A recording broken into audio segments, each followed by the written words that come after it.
Hello guys.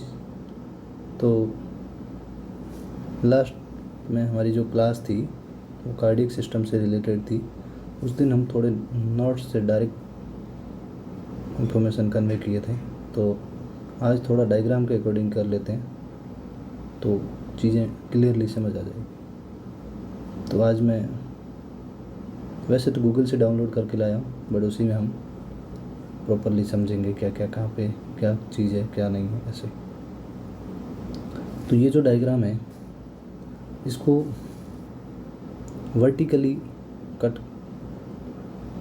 करके view है सामने, हार्ट को सीधा काट के और ऐसे दिखाया जाता है कि कैसे कैसे होता है। तो सबसे पहले ऊपर जो है वो सुपीरियर वेना केवा है जो यहाँ पे दिखा रखी है।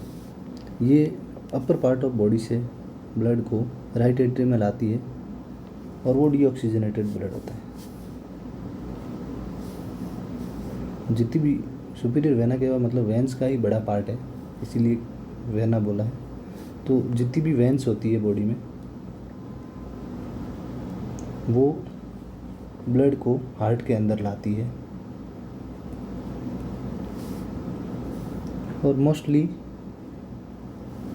डीऑक्सीजनेटेड ब्लड लाती मतलब CO2 युक्त लाती है, एक्सेप्ट पल्मोनरी वेन जो है वो ऑक्सीजनेटेड ब्लड लाती है हार्ट में। वो एक एक्सेप्शन है जो यहाँ पे लिखा हुआ है। ये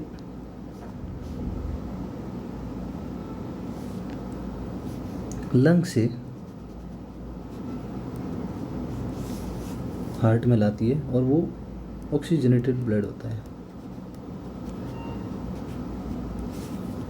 तो ये एक एक्सेप्शन है। बाकी जितनी भी वेंस है वो हार्ट से ब्लड को हार्ट की और ब्लड को लाती है और वो डीऑक्सीजनेटेड ब्लड होता है पूरे बॉडी पार्ट से।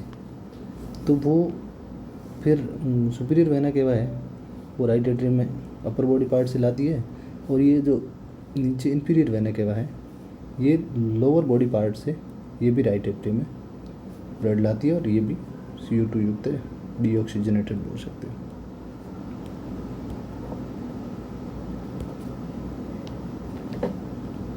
फिर राइट एट्रियम में लाके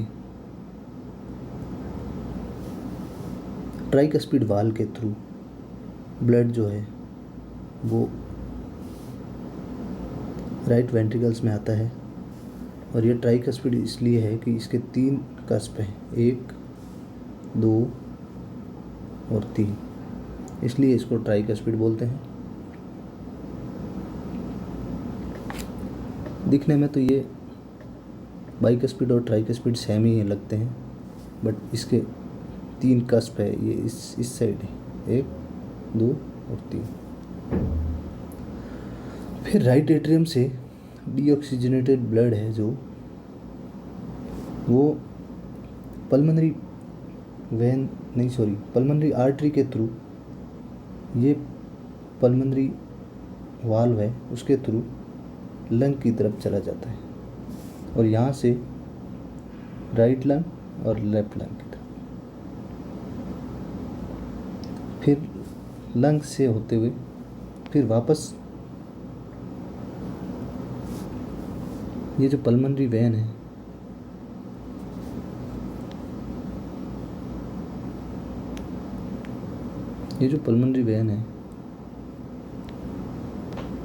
ये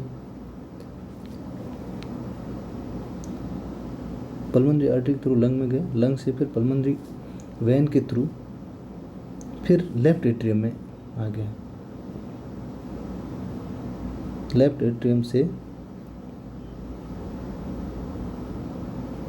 होते हुए फिर लेफ्ट वेंट्रिकल में चला गया और लेफ्ट वेंट्रिकल से होते हुए फिर आउटा, ये जो आउटा है आउटिक, ये सब ऑक्सीजनेटेड ब्लड है O2 युक्त, ये भी O2 युक्त।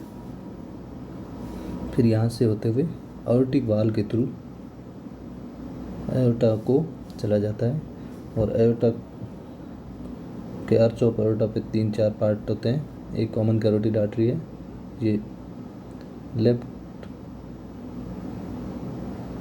कैरोटिड और राइट कैरोटिड अलग अलग पार्ट है जो हम आगे सर्कुलेटरी सिस्टम में पढ़ेंगे। और ये अभी हमने जो पहले पढ़ी थी कवरिंग, ये पेरिकार्डियम है और इसके अंदर पेरिकार्डियम फ्लूइड रहता है। ये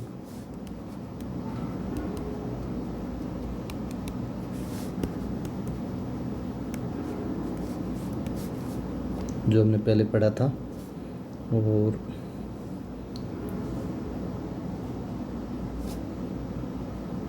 और जो स्ट्रक्चर है इसमें इतना सही है। और नेक्स्ट एक जो फोटो है ये है, ये भी सेम है बट इसको थोड़ा सा और अलग तरीके से दिया गया है। तो ये जो ऊपर की तरफ जो दिख रही है वो एओर्टा है और ये यहाँ से होते हुए ये सुपीरियर वेना केवा है, ब्लू कलर वाली। फिर ये राइट एट्रियम आती है, राइट एट्रियम से ये ट्राइकस्पिड वाल्व है जो इसके थ्रू लेफ्ट वेंट्रिकल्स में आती है और फिर लेफ्ट वेंट्रिकल से पल्मोनरी आर्टरी के थ्रू लंग में चले जाते हैं, लंग से पल्मोनरी वेन के थ्रू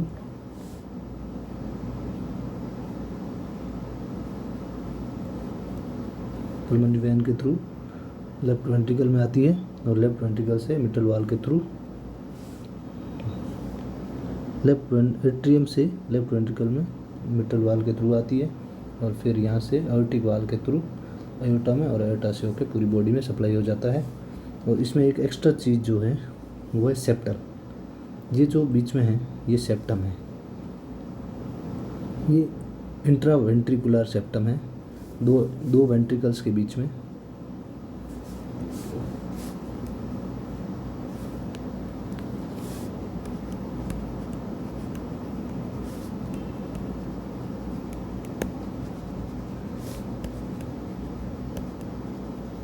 ये जो है वो इंट्रावेंट्रिकुलर सेप्टम है। और यहाँ पे जो पीछे की साइड दिखता है यहाँ पे है, जो अभी ये ऊपर की साइड इस तरीके से नहीं दिख रहा है, पीछे की तरफ है, तो वो है इंट्रा एट्रियल